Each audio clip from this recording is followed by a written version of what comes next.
Awesome. Good afternoon. I would like to welcome everyone who has joined us. Thank you for supporting the National Center for Civil and Human Rights and our campaign for equal dignity. Thank you for joining us for Anti-Racism in Education, our program today. We're looking forward to speaking with you and announcing our panelists. So let's go ahead and get started. I will start by introducing myself. My name is Jasmine Waters Page. I'm the Education Programs Coordinator here at the National Center. I have been with the center for about a year now. My background is in education, so I have a bachelor's in theater education and a master's in creative and innovative education. I've worked in schooling and I've done a lot of education outside of the classroom. Over the years, I've focused on my work to educate students and adults outside of the classroom through performance and dialogic opportunities to advocate for frequently forgotten and underrepresented narratives. So I'm really excited to be with you all here today. And our first panelist that I will introduce is Dr. Jania Hoover. She is the Social Studies Department Chair at Parish Episcopal School. Jania Hoover is a Social Studies teacher and Department Chair at Parish Episcopal School in Dallas, Texas. She redesigned the American History curriculum to focus on themes and created new courses on racial issues and African American history. Before that, she taught at public schools in Atlanta, Georgia for 9 years. She has a BA in African American Studies from Loyola Marymount University, a MED in Social Studies Education from the University of Georgia, and an ed degree in school improvement from University of West Georgia. Her dissertation was titled A Content Analysis of Integration of African Topics into World History Curricula in Georgia. In addition to teaching, Jania is an experienced curriculum developer and teacher trainer. She has presented at national, state, and district conferences, including the NCSS and Teaching Black History conferences in 2019. In her free time, she loves to read, travel, and play online games with her family. She's visited 45 of the 50 states, but will wait until COVID settles down to visit the last 5. Thank you, Jania, for being here. Thanks for having me. Next up, we have Ayinde Summers, Education Director with Project South. Ayinde grew up in the Green Metro area of Atlanta, Georgia, developing a love for the great outdoors and fun education. In 1999, he began fostering a career in experimental education as a program director for NFL Youth Education Town Atlanta, where he designed his first program, Georgia Explorers Camp. This project allowed students to navigate the geography and archaeology of Georgia while engaging academic challenges. Ayinde began learning the science of experience learning as an apprentice with industry pioneer Tony Kopich, who has 34 years of facilitating challenge program design. By 2004, Ayinde was designing and facilitating programs and workshops for corporations, educational institutions, and student groups. He also formed cultural expeditions, that develop service crews and give youth character development through skill development and cultural awareness using Kurt Hahn and Howard Gardner pedagogies. Through this company, he has been able to discover social technologies that now encompass literacy, math, science, and service learning. Ayinde Summers has also made presentations at the Southeastern Regional Boards, High Schools That Work, International Dyslexia Conference, and been recognized by the National Park Service. Thank you so much for being with us today, Ayinde. Thank you. Thank you for having me. And our final panelist is Jacob Hackett, Clinical Assistant Professor and Program Coordinator with the BS Middle Level Education Program at GSU. Jacob is a Clinical Assistant Professor of Teacher Education and Coordinator for GSU's Bachelor of Science in the Middle Level Education Teacher Preparation Program. Dr. Hackett has over 20 years of experience in public education as an award-winning teacher, teacher educator, and international teacher education researcher. Dr. Hackett proudly taught for the Atlanta Public Schools District before graduating from University of Washington, and a cornerstone to his teacher preparation philosophy is integrating active and progressive community partnerships to support teachers' exploration of historical discrimination, including school funding disparities, racial segregation, historic and current, and disproportional rates of representation and discipline based on race, gender, gifted and talented status, or perceived disability status. Thank you so much for being with us, Jacob. Thank you very much. Awesome. So we're gonna jump right in and start our discussion. So first and foremost, as we're talking about anti-racism in education, I want to start with a big question that we're all probably top of mind. What does racism in schools, particularly in the curriculum, look like?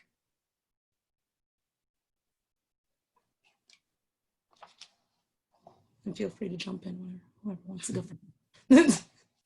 So specifically in the curriculum, it looks like, as it relates to history, which is what I teach, telling the same story all the time. It's racism in the curriculum is presenting the story of US history as one of progress, as one of continual progress. It looks like talking about white people with a few non-whites sprinkled in only when they can support that narrative of progress. It looks like Eurocentrism.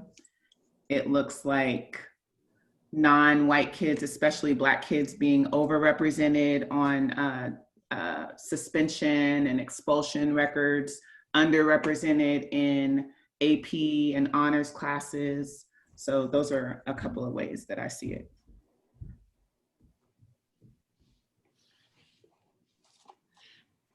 Yeah, that is exactly how I see it as well.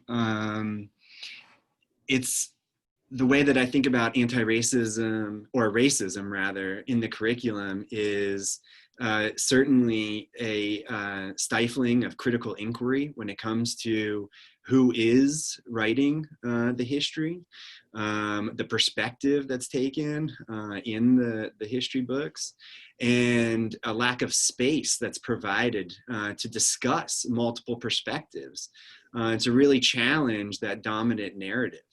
And really be in centering how race has played out throughout the centuries here in K-12 education, and then of course higher education. So I also think about it in the way that we prepare teachers.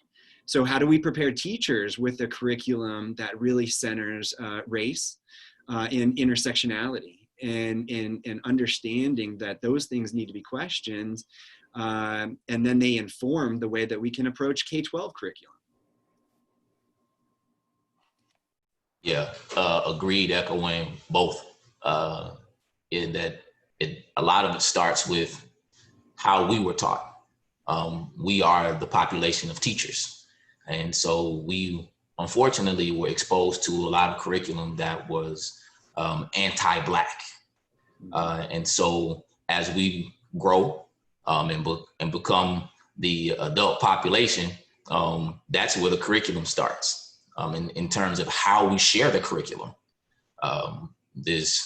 Everything that was stated, I completely agree with. And it definitely has some social and emotional implications when it comes to how are we going to, how we share what we learned with people, with young folks.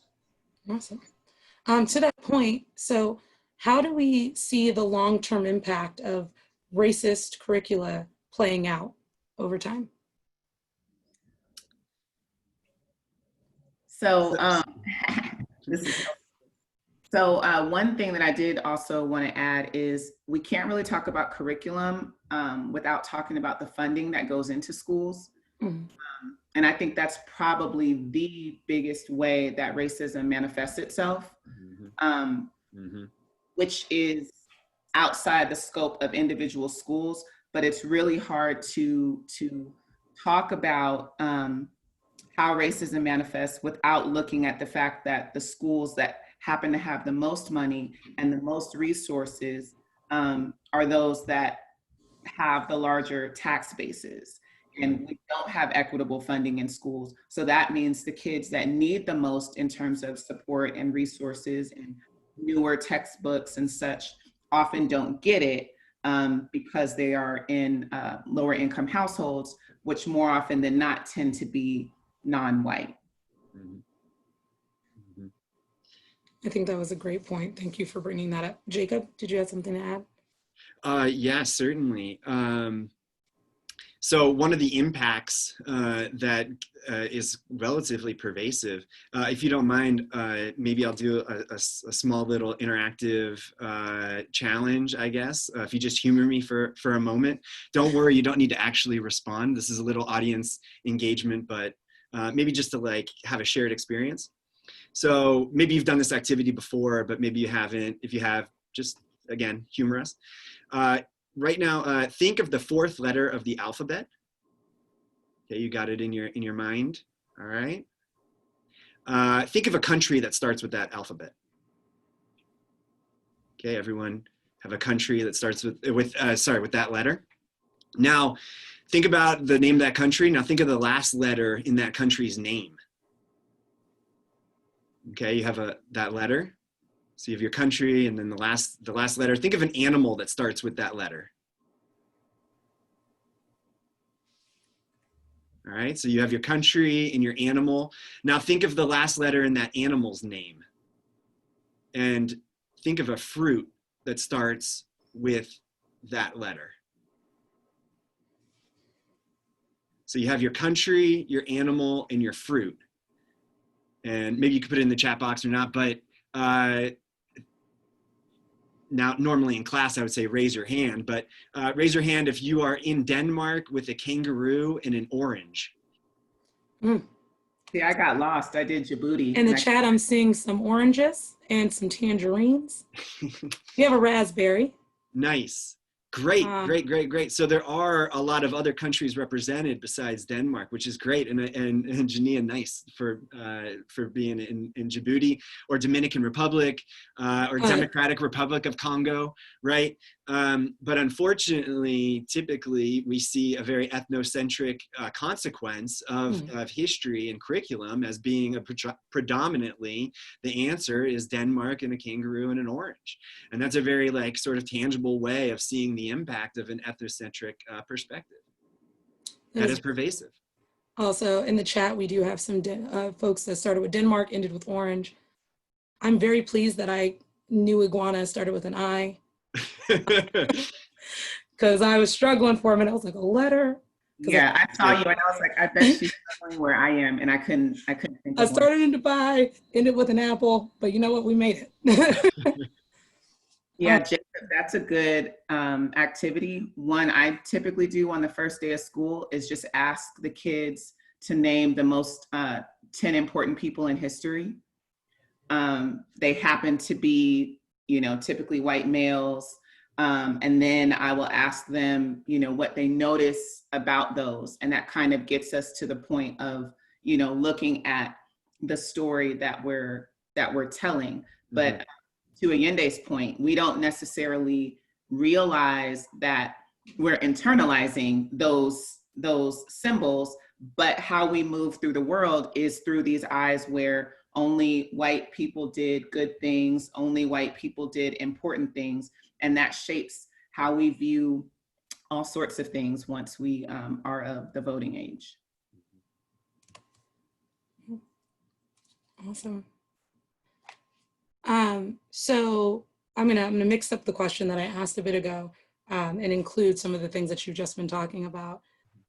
But where do we see the long-term impact of racist curricula, but also funding that is inherently also racist in the same regard?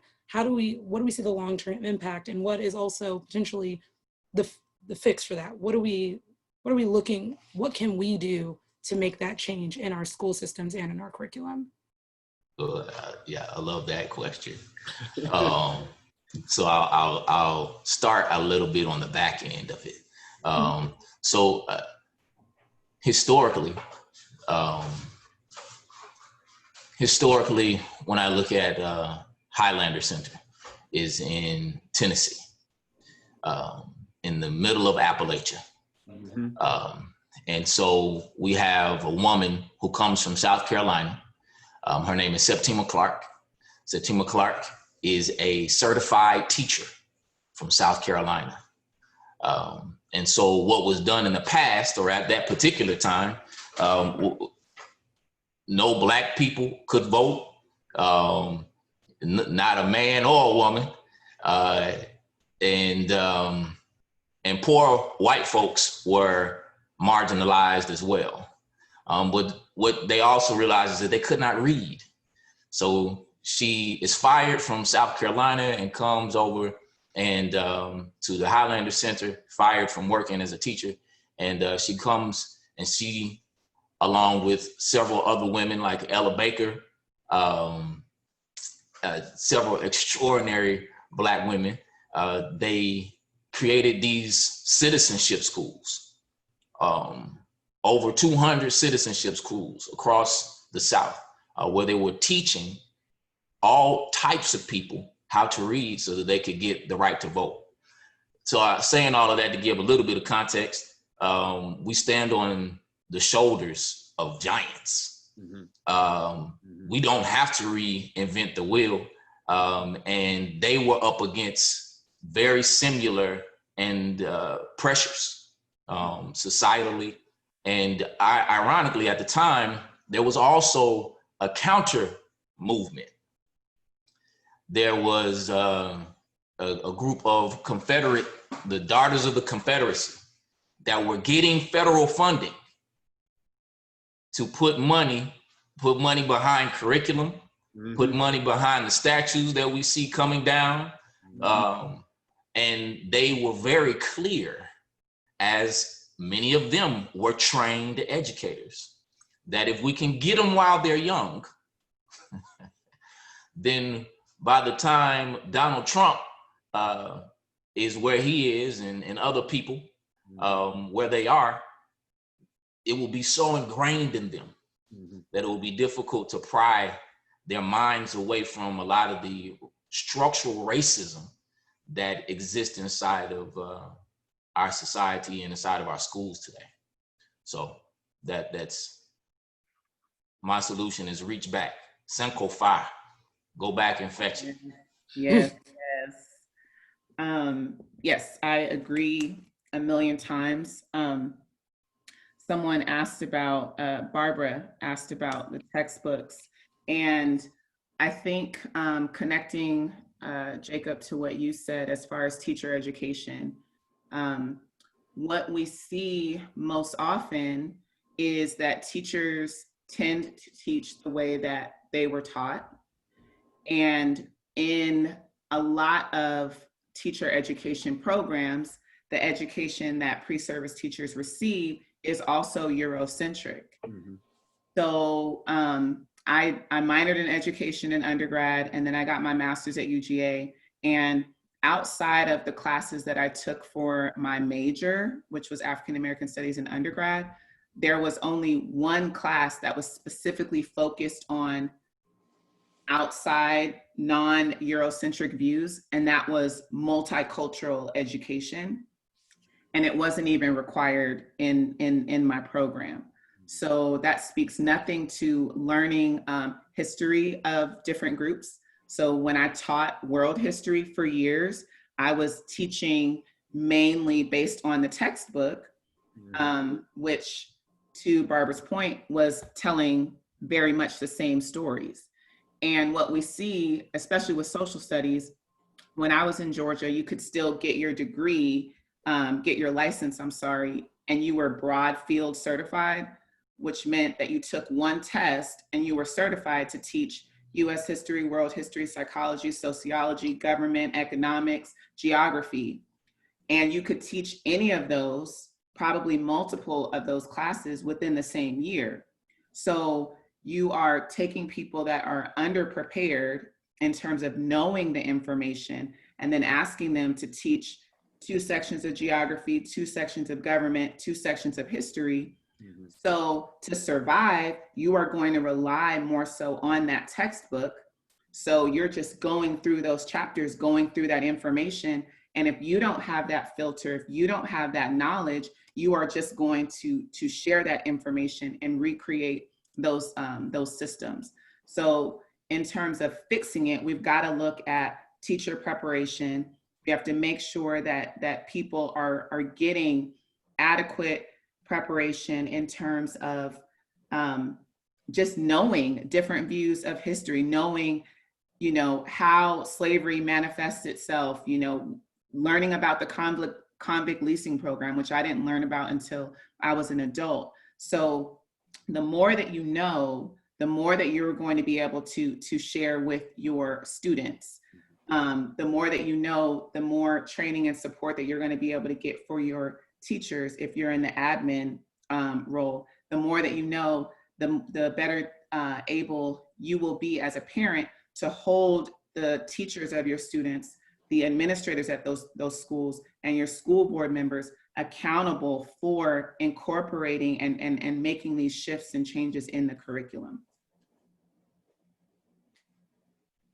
Yeah, I mean, I think there's so much there, and I appreciate you bringing that up, and I appreciate you bringing up teacher preparation. You know, that's really where we're focusing, teacher preparation and teacher induction too, because you're seeing the legacy of being exposed and sort of indoctrinated to a degree in the ways of white supremacy and in the ways of a Eurocentric perspective. And then going into your undergrad, perhaps then for the first time being exposed to maybe a more of an Afrocentric or philosophically different perspective, which is great. You start to dig into the critical inquiry, but that is an incredibly emotional process, right? And if it stays in the periphery in this one multicultural class, when you're talking about teacher preparation, and it's not centered to the teacher preparation program, where every class is taught from an anti-racist perspective, every class, no matter what methods, even math methods, even language arts methods, you know, schools and society, or your social foundation classes, that's when you start to pick up the practice of being able to teach from an anti-racist perspective. And you're not simply reinscribing the same, you know, push to the periphery that are these ideas, right? And then allowing our teachers to try on that curriculum in their classrooms and come back with, say, a community-based organization that Ayinde represents, that continuously focuses on the local, injustice of the local from a race-based perspective, to say, okay, well, how did that practice go on? How did that lesson go with your students? What were the reactions? How was the social emotional growth within your classroom? How was it received? And how do you continue it? And how did that feel as a teacher too? And that's really where our teacher preparation programs can rely on outside resources to keep us accountable, in organizations to keep us accountable, in the university, that we are teaching to that. Right. And I think to Ayinde's point, you just made so many, you're both making so many good ones, but we don't, as individual teachers, you don't have to reinvent the wheel. Mm.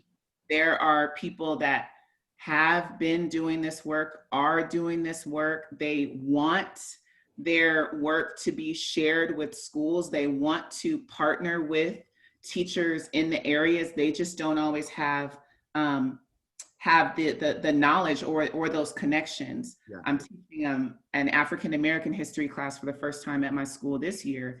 And, you know, I like to make local connections. So I just reached out to the Museum of African-American History in Dallas, and they sent me PowerPoints, they sent me notes and all sorts of primary sources. So I didn't have to feel lost. All I had to do is just look at the people that are already doing the work and look for ways to leverage that so that we can share that information with the students. Absolutely.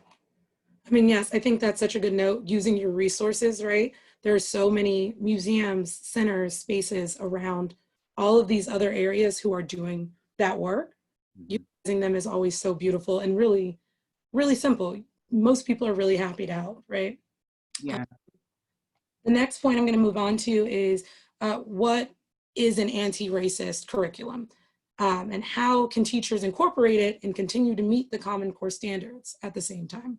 Because as we know, our Common Core standards are also usually based in that same idea. So how would you shift a curriculum to be anti-racist and meet those standards at the same time?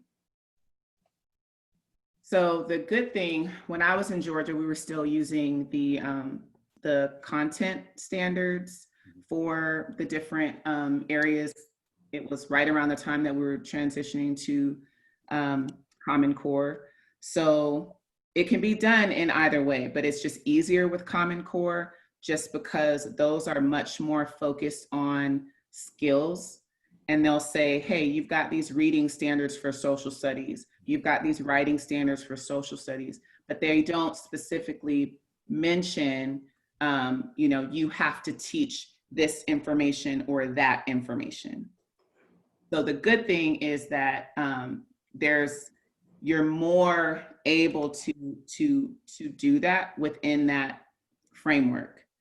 That being said, if you still have those standards and expectations, either at the school level or the state level, what you can do is encourage that inquiry, like Jacob said. So I can take that existing curriculum and when I'm planning my lessons, as well as when I'm teaching them, look at, okay, what perspectives are being shared? What story is being told? How might a different person or a different group share that story or tell this story? So just simply adding those questions to your existing problematic curriculum elevates it exponentially, because now we are no longer just reading the book and answering the questions and taking a quiz. We're looking at, okay, this is one narrative. This is one story. Let's compare and contrast that with how the Native Americans might have felt about this particular incident or the Revolutionary War, so to speak. So really engaging with that information, that's something that an individual teacher can do just within the confines of their classroom. Even better if you can engage the students with that as well. Yeah, go ahead, Ayinde. Yeah. Yeah, I think that's absolutely right. I also would add on is we look at it humanely, in the sense that we are having a discussion now nationally around defunding the police versus police reform. Well, these are public servants, teachers, and police officers that I would suggest they both need some support when it comes to, when we're looking at the percentage of teachers that are not people of color. Have about 6% of the teacher population in the United States of America that is Black. So we have an uphill battle. So you can, my mentor actually, Tony Coppedge, used to say, we can license. You give people licenses all day long, but it still doesn't stop them from driving crazy, right? And why do I have to license? Why do I have to legislate people to wear helmets, to wear a seatbelt in the car? So I can't license you to not be stupid. So saying all of that to say, I think that we do have a particularly interesting challenge when it comes to the humans, right? The people who are providing us the services. That we should take a look at how are we engaging the teachers? How do we engage the people who are providing us with the service to be more humane? What is the training that they're going through that's giving them what's driving them? What is their passion? What are their perspectives on life before they come to our children?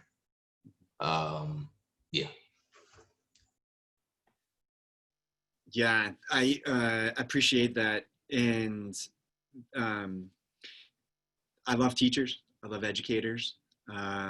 They really, really bring and need to be allowed to bring their whole selves into the classroom. And so how do we advocate for an elevated critical consciousness to be brought into the classroom. That time that teachers are allowed to plan together, not just simply to look at the scope and sequence necessarily, although that'll be part of it, but really sit with big, broad ideas and talk about it and get the time to collaborate and really push the bounds and take risks. I see that the International Baccalaureate, that's the new IB, North Star that everyone is trying to attain, get their IB credentials. One of the 6 IB principles is risk taking. We want our students to take risks. How are we allowing our critically conscious educators to take risks, to take and really say that the school is really a creation. It's an invention. It's not natural. I often say, what if a colleague of mine, Dr. Rena Williams, does an activity where she says, if aliens came down tomorrow and you tried to explain school to them,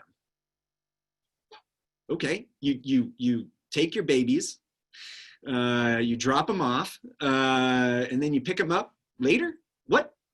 And some of them, are taking buses, and so understanding that it's not a natural process. Reading is not a natural process.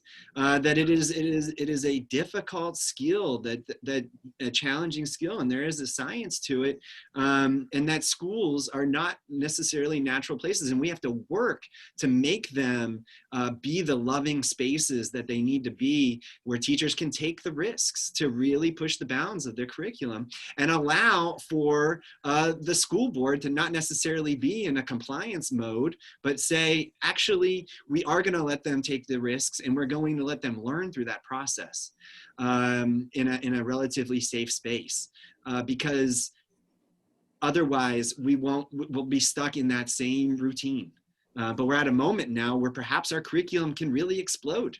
And we're at a moment now with COVID and with the social uprising that we can say no more.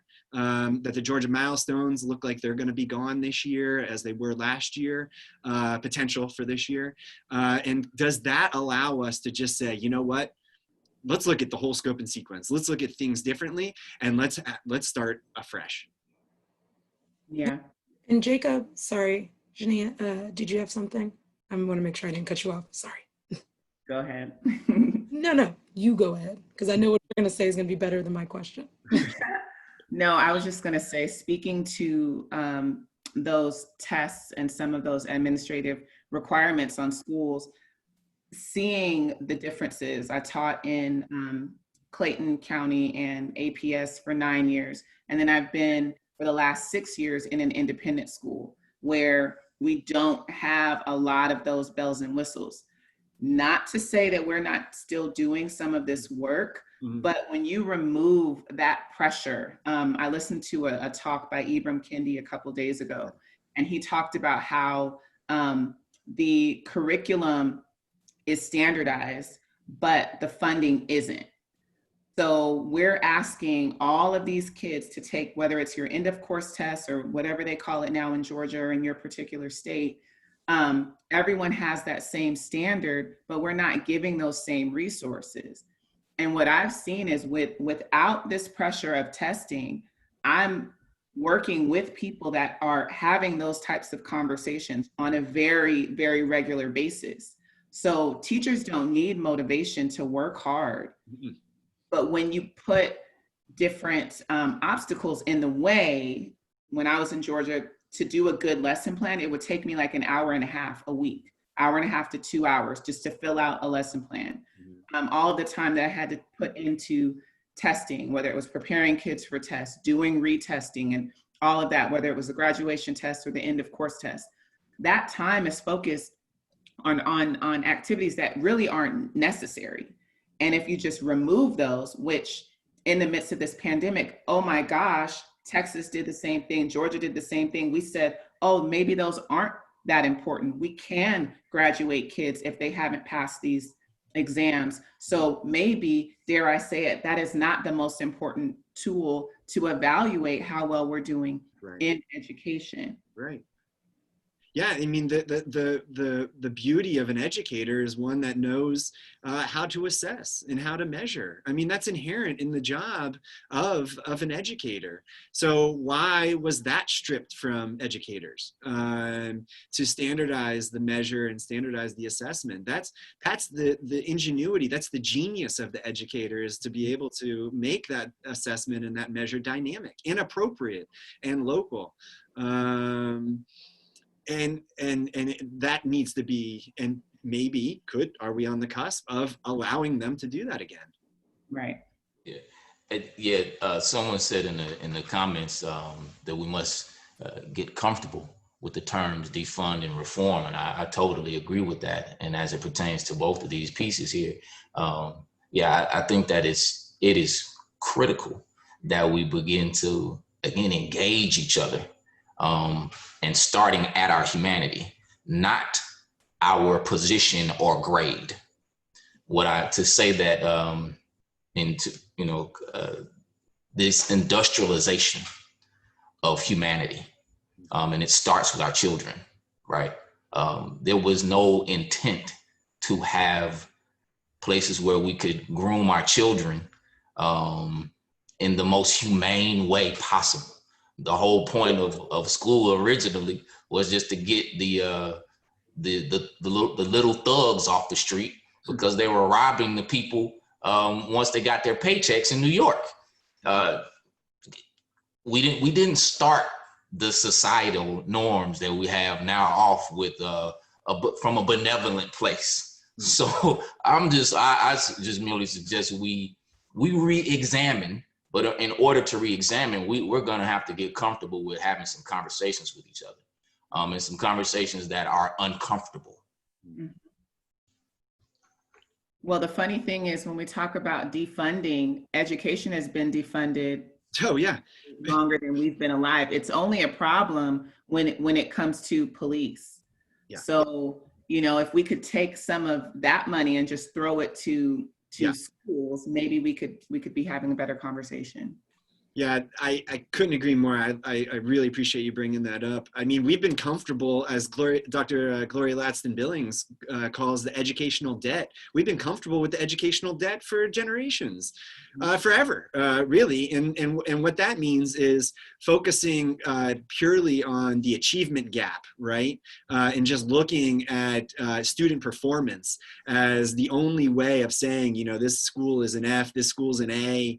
And these arbitrary letter grades that are given to schools and children, when in all, completely ignoring the larger sphere and context in which that's happening, which is that local districts that are literally feet apart have significantly lower per pupil funding, resources. They've been segregated, they've been resegregated, they've been redlined, they've been all of those things. And we completely ignore that and then just focus on this one standardized reading score as the only way of criminalizing that school. And that's where we kind of start as a teacher preparation program, is we start with, where is the school? Where was your school? How is your school redlined? How were you in your worldview shaped through cultural influences and structural influences? And then what are you going to do with that now? Like, how are you going to make sense of that? And how are you going to bring that into your curriculum and your curriculum choices? And how are you going to do that same thing with wherever you get hired, whether it's in Atlanta Public Schools, whether it's in the Jackson cluster, however small grained you want to get, how do you make your learning and your instruction localized and, with anti-racist principles? Right. Yeah, someone said something a while ago about how anti-racism can relate to science. And I just wanted to speak to those types of questions related to really deconstructing. Yes, the science is the same, but in those science classes, if you're looking at how that knowledge, like, how do we know that? Who did the studies? Who was involved? what were those racial elements of that? You know, who were the people, maybe the Black people that contributed to the resources, and we don't contributed to the research, and we don't know their names. Mm-hmm. So really incorporating that discourse, and it not just being, okay, these are these fundamentals of this chemical, this is this process in biology. But, you know, in that anatomy class, why not talk about Marion Sims and how we know everything that we know about gynecology, right? And how that information was used, how the bodies of enslaved persons were used to do so much of the research. So much of that knowledge that we have comes from people of African descent, whether we're talking about Africans in terms of math or what we know about the body right now. So definitely these issues are not just relevant in history and English classes, although a lot of times the conversation resides there, but every single content area can yes, too. Absolutely. Mm-hmm. Just real quick, like with our maths, why aren't statistics taught from a perspective of understanding disproportionate discipline rates that are going on at schools? You know, why isn't that the content that is merged with the, you know, middle level statistical content standard, which is analyzing data sets? Well, why are you using data sets that aren't relevant to the students' impacts of their immediate lives? Sorry, Ayinde, you know. No problem. Yeah, I agree. Yeah, and Marion Sims, it reminds me of just the research that has gone into just how society thinks, but in particular, Black people think. And so it reminds me of the book, Medical Apartheid. Mm-hmm. And very, very recently, there was actually, the CDC released a 7-page letter acknowledging how structural racism impacts every facet of how we live. And just in saying that in terms of how this particular moment with COVID was handled by the US government, that it was because of structural racism, and that, you know, and it starts with the CDC, because a lot of what, and, you know, this, I'm sure is controversial, a lot of what we suffer from is a mental illness, in terms of what we experience in our schools, and what we have experienced for the last 70 years. I mean, this is quite a bit of time here, that we have been generation after generation inundated with these images, forced, spanked in classrooms. I remember still getting spanked at school. And so, yeah, our connection to all of these things and these things that we pass on to our generations. And unfortunately, you know, we've passed these things down to other teachers, right? These different styles of teaching. Mm-hmm. But I think on the hopeful side of things, I think that we do have a unique position in the state of Georgia to Black academia, and folks that are really willing to and have done quite a bit of work in terms of taking on the challenge of pushing boundaries, in terms of how we view ourselves in the city of Atlanta, or even just in the region, as Black people. So I think that if we can continue to push that and make these strong connections and relationships with organizations like this, with BLM, that we can begin to move and shift a lot of that work, that social justice work, that I believe is behind moving reform. I think that we could pull something off here that could be pretty amazing. Yeah. Awesome. So just in respect of your time and the time of our audience, I want to make sure we jump into some questions that we haven't touched on yet. Thank you so much for jumping on those questions that you see popping up in the chat. That's amazing. We have a question that says, do you think a shift in state licensure laws or continuing education regulations might result in teachers who are more broadly educated in long neglected aspects of content areas? Absolutely. I mean, whatever hoops that you have to jump through, whatever classes that you have to take, that's what anyone that wants to be a teacher, that's what they'll take. You know, oh, I had to take a special education class in order to become a teacher, so I took that special education class. So yeah, if we reevaluated how we prepare teachers, it looks like Georgia State has a good program. So maybe trying to replicate that other places and helping educators to learn about how racism manifests itself throughout the school. I absolutely think that that should play into teacher preparation. I think it should play into, you know, these bigger conversations. Teachers can make adjustments in their classrooms, but we absolutely need to hold those state officials and federal officials accountable as well. We have to review how we're funding our schools. No matter what we do in the classrooms, if that does not also accompany changes in funding appropriation, then we won't see these structural changes that are necessary.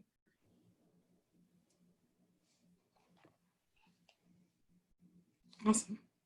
Another question that we had is there a textbook series that incorporates a more multicultural, anti-racist approach to learning?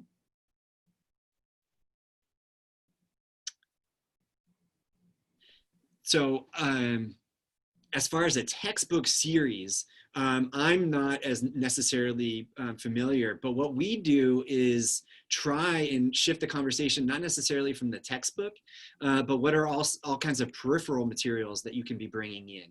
I saw in the chat, sorry, I haven't been following the whole chat the whole time, but somebody mentioned like a Malcolm Gladwell podcast. You know, that is something that we do sit with. You know, how can you use multimedia to bring in and really push against what you're reading in the text?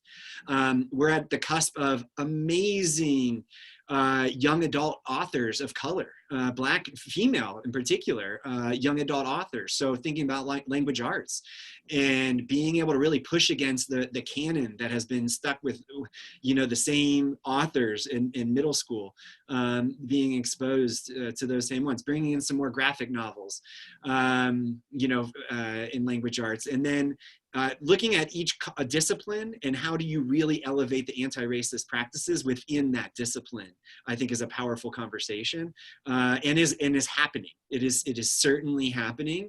But again, then it's the application of that. So how do you learn about it? And then how do you do it? And how do you learn from the doing it? And I think that's what Jania was talking about as far as preparation, having that space and time, those years to be able to sit with it and then practice it and try it on.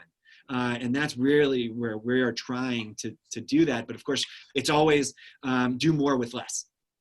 Do more with less. We need our teacher prep programs to be shorter. It's a race to the bottom when it comes to how do we prepare teachers, and it just blows my mind. And then there's also a burgeoning, well, we don't even need the university. Let's prepare teachers over here. Let's be completely detached from the university.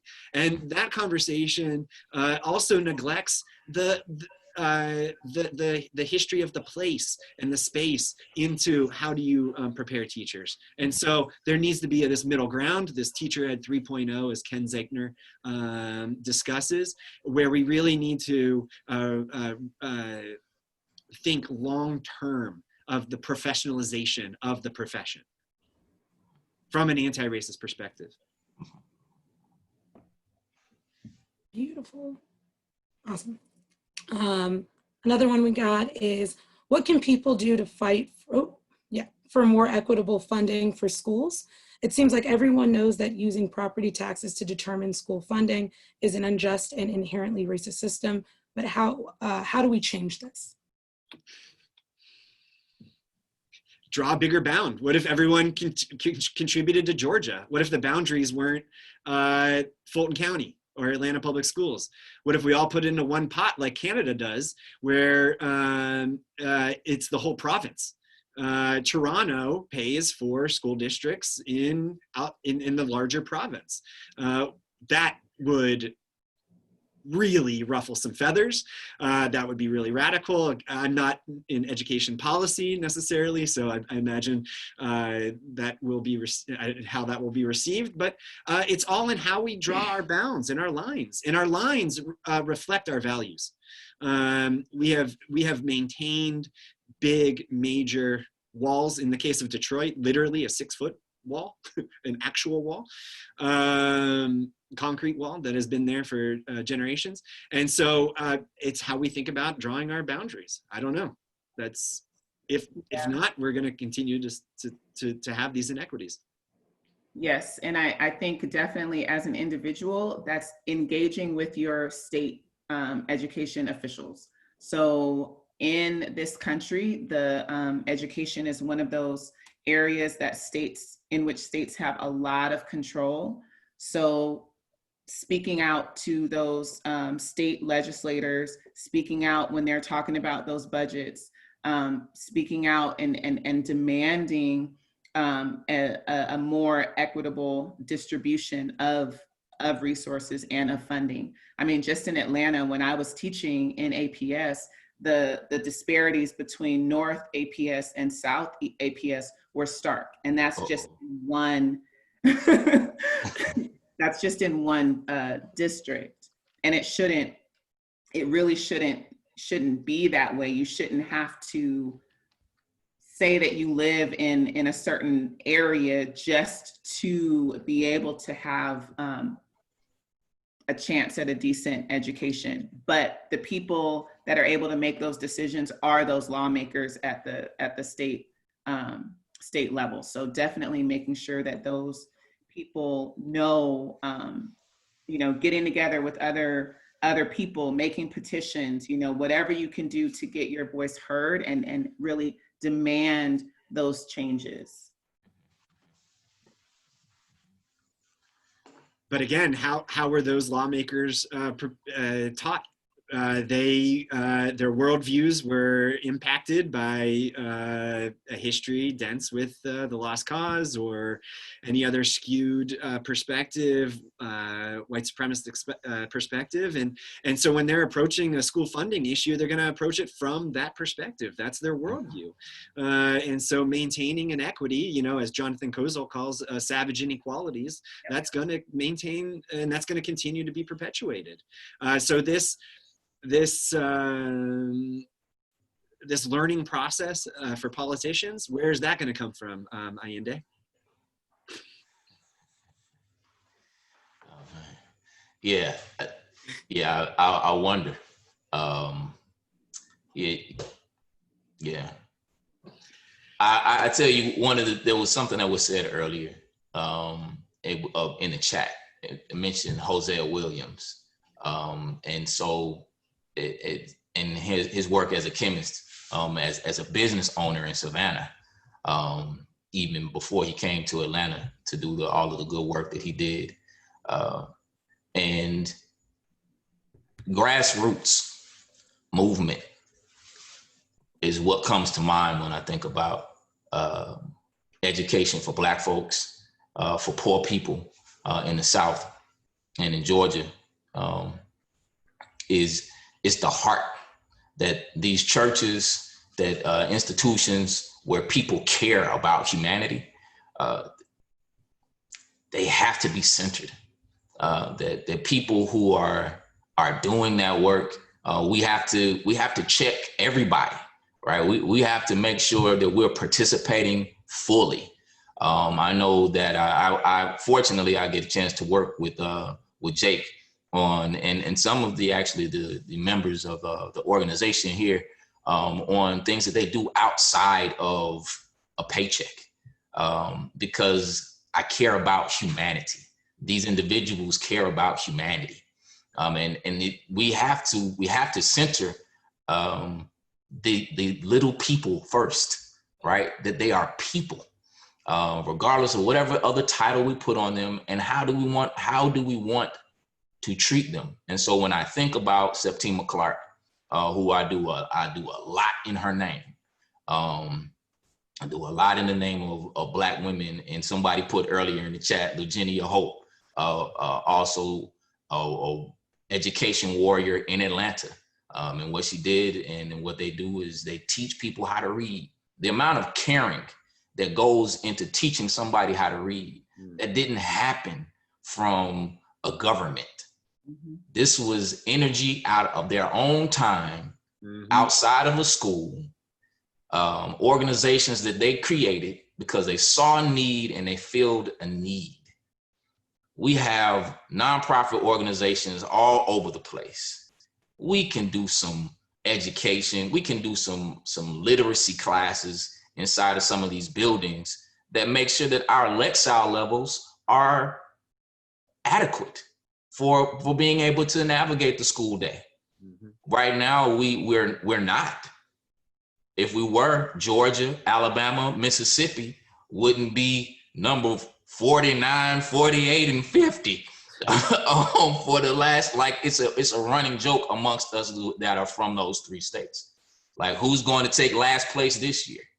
And so, yeah, we as a community, as a group of adults, I think that we should take the responsibility of educating our children, and making sure that they can be a part of the greater society that we want them to be a part of. Thank you so much, Ayinde. I'm going to go to our last question because we are about out of time, but it really connects to what Ayinde just said, which is this caring about people fully.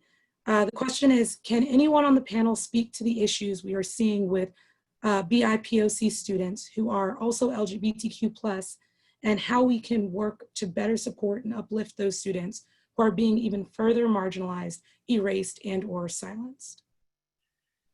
Yeah, I think that's great. I think that earlier in the conversation, Jania was talking about, anti-racist is anti-racist. It's also anti-sexist. It's anti-homophobic. And intersectionality matters, as Kimberly Crenshaw shares with us, right? And somebody also asked for resources, and that will be provided from the center. Teaching Tolerance is such a fantastic resource out of the Southern Poverty Law Center. Rethinking Schools, another unbelievably fantastic resource that really does center the experience of LGBTQ youth. And really, there's 2 principles there. There's the social emotional learning that goes into how to support our LGBTQ youth. And also, are you willing to bring in, the statistics that they are more susceptible to bullying?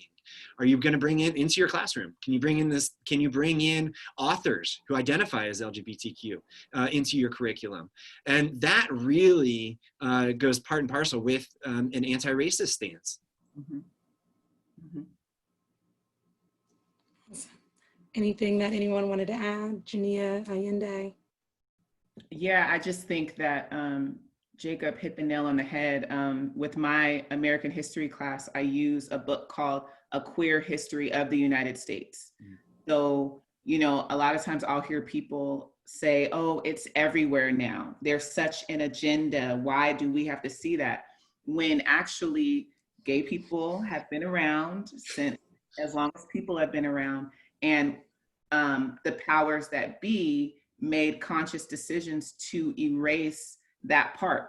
You can talk about Bayard Rustin in terms of those intersections with Black history as well. So being sure to incorporate, just the same way we talked about Black people in science, also LGBTQ people in science and in math and in all of these areas, just to show that our curriculum reflects society.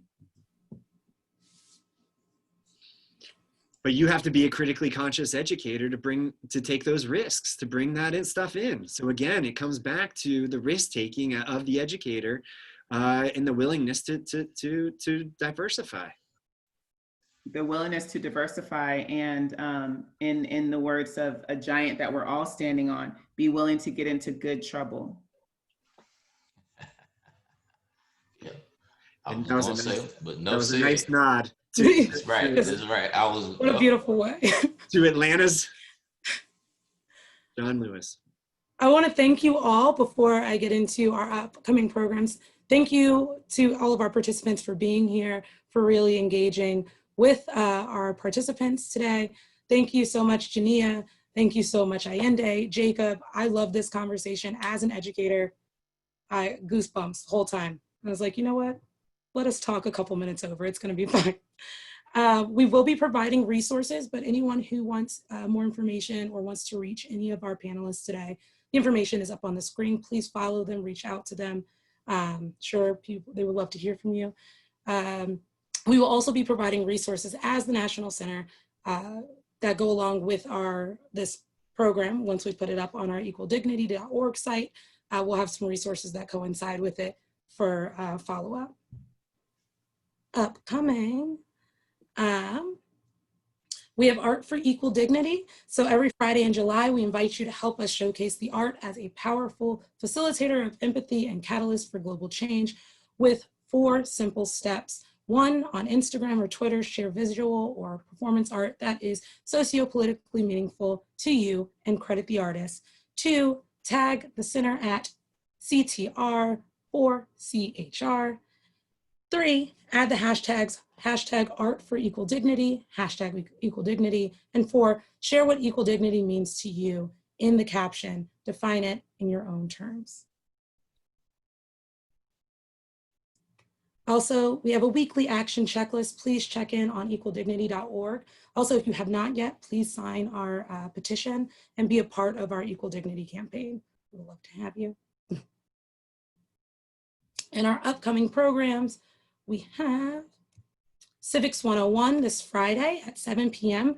Why should I care about and complete the census? It is our first virtual cocktail hour. Please come. We will have a signature cocktail, and we have some really great panelists that will be speaking with us on that day.